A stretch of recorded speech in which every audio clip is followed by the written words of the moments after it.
What's going on, YouTubers? It's your boy once again, RKO25A2, here to have a 2-for-1 deal today. I'm going to do both the Smackdown review from this past Friday's episode, along with my WWE Summerslam 2012 predictions. Let's not waste any time and get my Smackdown review underway. Alright, Smackdown kicked off this week with, of course, Alberto Del Rio! And of course, in Del Rio fashion, he was bragging about his actions from last week. Of course, pretty much tricking Sheamus and hiring his rent-a-cops to beat him up and all that stuff. And Del Rio pretty much, like screwing his chances out of a world title match and forcing Booker T to have the match canceled. And who better to come out than the five-time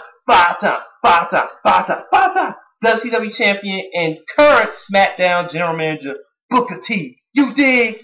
And pretty much Booker T once again showing he ain't playing. Laying the law, and then pretty much telling the real like, you ain't no man. He's like, yeah, and it was a good back and forth between. And then surprisingly, Chris Jericho comes out randomly. And I marked out, of course, just like when Jericho told Vicky to shut the hell up, he told Del Rio, would you please shut the hell up? And I was so happy. And then, not only that, he spoke a little Spanish to Del Rio, which was like, wow, I guess Chris Jericho is multi-talented. And then, of course, Booker T makes the main event for the night, for Alberto Del Rio going up against Chris Jericho for the first time ever. Alright, you have Rey Mysterio teaming up with, once again, Sin Cara. I love that team. Going up against the Miz, your Intercontinental Champion, and Cody Rhodes. And from the start, Cara and Rhodes got kicked off the match, and then both Cara and Ray were flying all over the place, and it was insane. And then, of course, and it was a good match. I like this tag team match. It was really good. And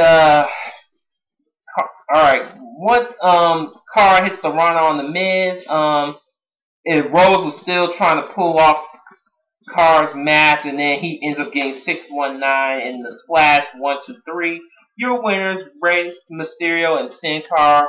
And Miz thought he was going to get a sneak attack on Rey Mysterio, and he fell, and then he got 619, and pretty much Rey Mysterio was looking at the belt. And of course, this Sunday, Rey Mysterio and the Miz are going to have an IC title match, so can't wait to see that match. Alright, you have Kurt Hawkins and Tyler Rex, a striptease gimmick, and they didn't name the jobbers, and they beat the jobbers, so. Yeah, and I'm like, is this their way of getting Booker T's attention? Because remember, Booker T did say they need to bring their A+ game, because he ain't no second-rate stuff. So, is this the way to go? We'll see how this progresses. Alright, next was the Divas match between Caitlyn and Eve, and the winner gets to be the new assistant for Booker T. And you knew who I was rooting for, Caitlyn, but unfortunately, Eve beats Caitlyn with her modified spinning neck breaker. Yeah, it's a good move. I still hate Eve. And Eve, unfortunately, is back in power. Damn it! And, yeah, and all I gotta say is, yeah, and Booker found out about the hits between Eve and Teddy Long. Well, from here and now, I guess this is the plan they had in mind. So, I hope Booker and Teddy got some big plans for Eve, if you know what I mean. And next we had one of my matches of the night. You had my boy Daniel Bryan going up against Randy Orton, and this was a good match. I enjoyed this, and you knew who I was rooting for the whole time, Daniel Bryan. No, yes, no, yes. I'm still confused.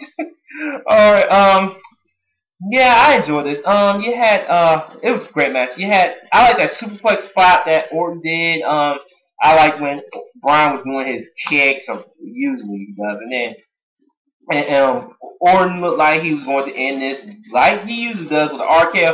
But I thought Daniel Bryan was going to get upset with that no lock, and then guess who comes out?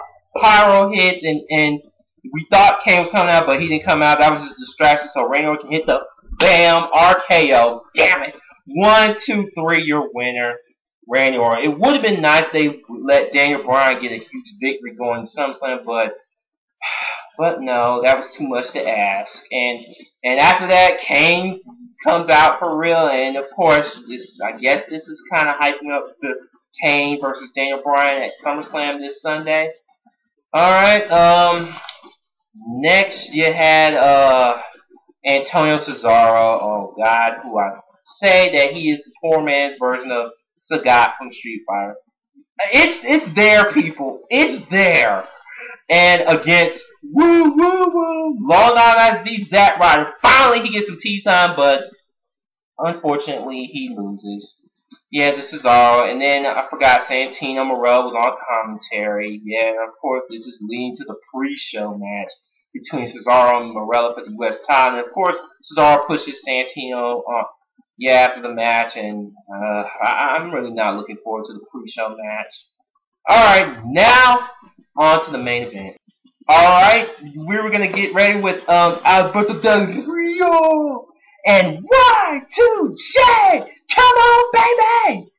Yeah, main event match, but before Y2J was coming out, guess who appeared out of nowhere? Here's a SummerSlam opponent. Here to show the world, Dolph Ziggler.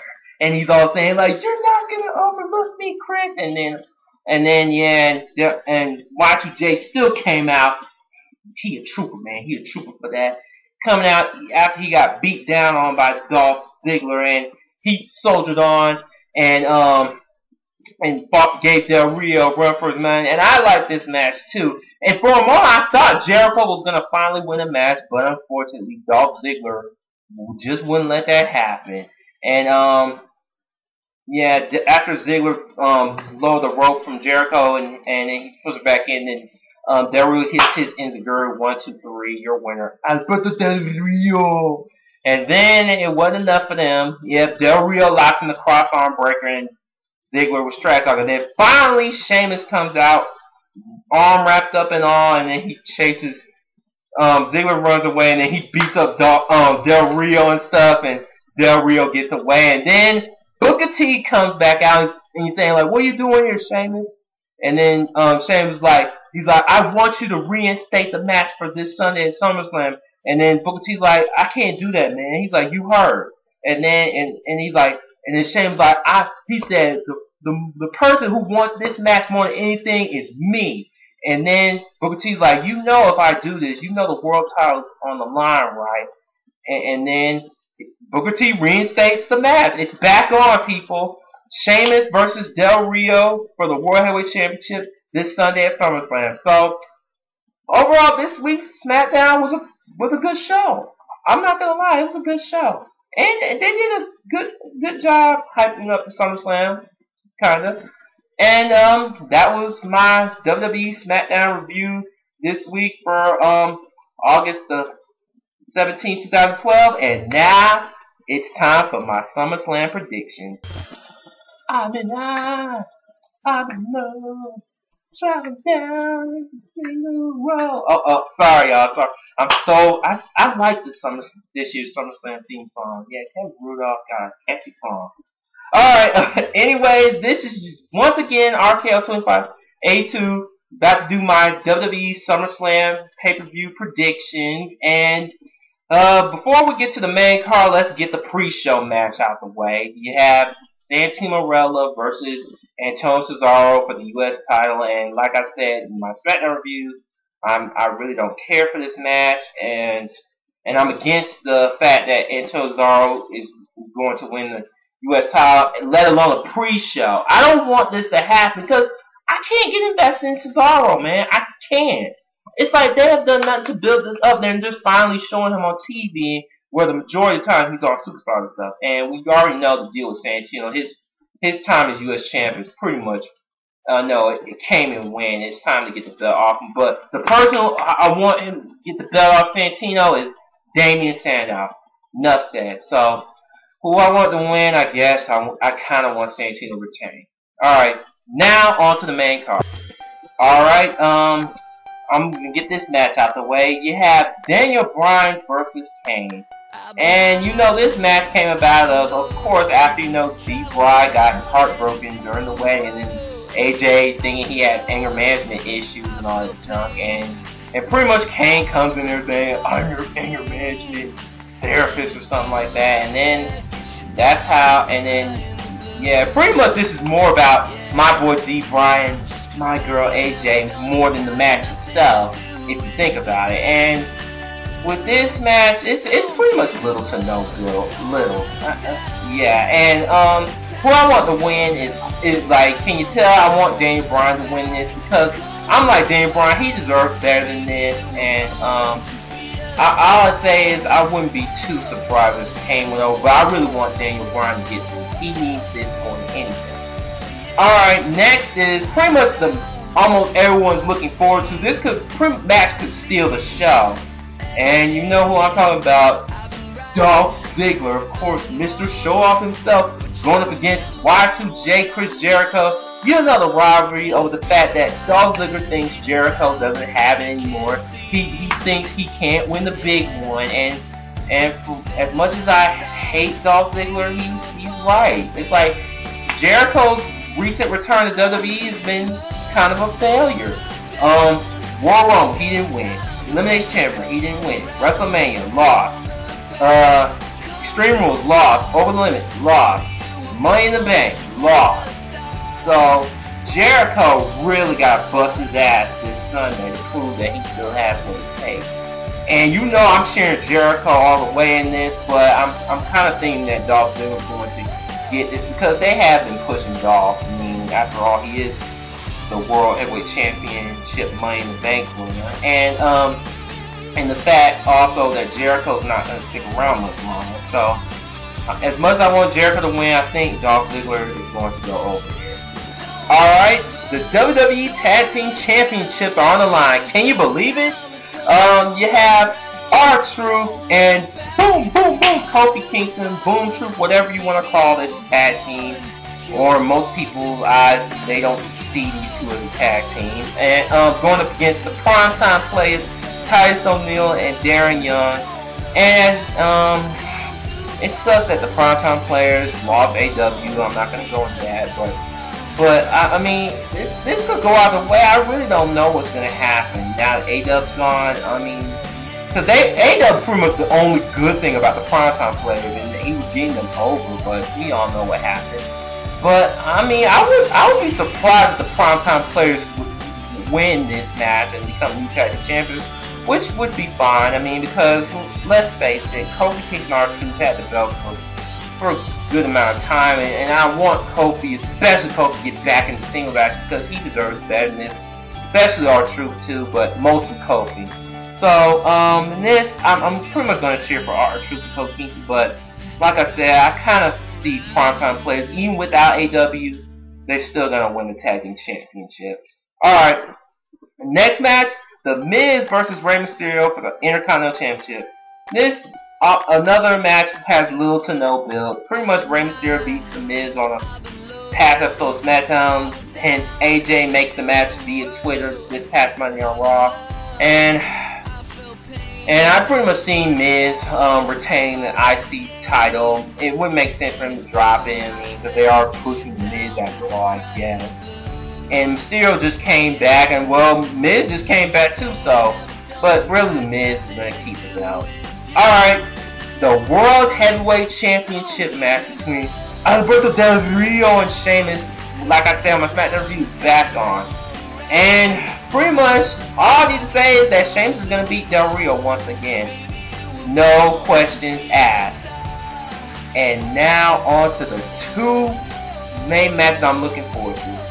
Alright, the WWE Championship under Triple Threat rules. You have my boy, best in the world, CM Punk, your current WWE Champion. And this man, you love him, you hate him, John Cena, and like everyone else, their least favorite superstar in this match, the Big Slow. Yeah, this match came about, of course, after the Punk, Cena, and Show, like, they all have connections, and yeah, Punk once again, going on this disrespectful reign. I know, saying that he feels disrespect once again overshadowed, and you can't blame Punk, cause it's true. I mean, after for pretty much, and he's been the WWE champion like about 9 months now, so Punk, is on the ball here. So and AJ made this match, and then Punk wants to prove to everybody once again that he is the best in the world. He wants to be respected, and John Cena's thinking that Punk doesn't deserve it, and of course Big Show wants to prove he's dominant, but who cares? So in this triple threat match, I really want CM Punk to go over, of course, and from what I've been hearing, that I think at Night Champions, hint, it's going to be in Cena's hometown. I think that we're going to have that one-on-one match between Punk and Cena at Night Champions. I'll be surprised if CM Punk does not win tomorrow night at SummerSlam. But, alright, once again, I want CM Punk to get the victory at SummerSlam. Oh my god. This match right here is pretty much like 10 years in the making. You have Triple H, the Game, going up against the self-proclaimed War Machine and the self-proclaimed ass kicker Brock Lesnar. Yeah, I'm looking forward to this match more than anything else. I mean, you got two egos, of course, and this match came about, of course, after Extreme Rules, Brock thinking he's still, in his mind, the face of WWE, even though he lost to Cena, and this All-Star, he broke Triple H's arm, and then it made Triple H want to say, I want to face Brock at SummerSlam, but of course, Paul Heyman, Brock Lesnar's attorney, which I still think he's his agent, and, he was all, pretty much jump-starting the feud and stuff, pretty much, talk about Triple H's family and all that stuff, and of course, and of course, especially what happened this past Monday when Brock Lesnar beat the hell out of Shawn Michaels and broke his arm in the process just to get the fuel added to the fire, and which pretty much it needed to, because before that, a lot of people weren't liking the build to this match, but after this past Monday's Raw, it sold them, and it sold me too. So, but still, I'm looking forward to this match overall. The winner, it could go either way. I mean, you have both guys who have nothing to lose but a lot to gain.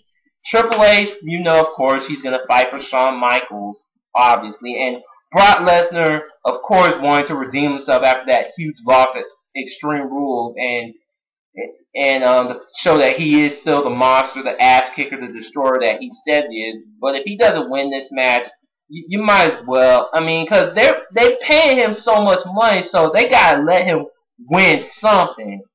So, like I said, I wouldn't be surprised if Triple H would win, because it's Triple H. Does he need a reason? And Brock, yeah, he needs this. I kind of want Brock to get this, but I like Triple H too. But we'll see what happens this Sunday at SummerSlam. All right, those were my predictions for the pay-per-view. This Sunday night, and to everyone, I can't wait for SummerSlam. Take care, and don't give up, don't look down, baby, you were born to be a star. See ya.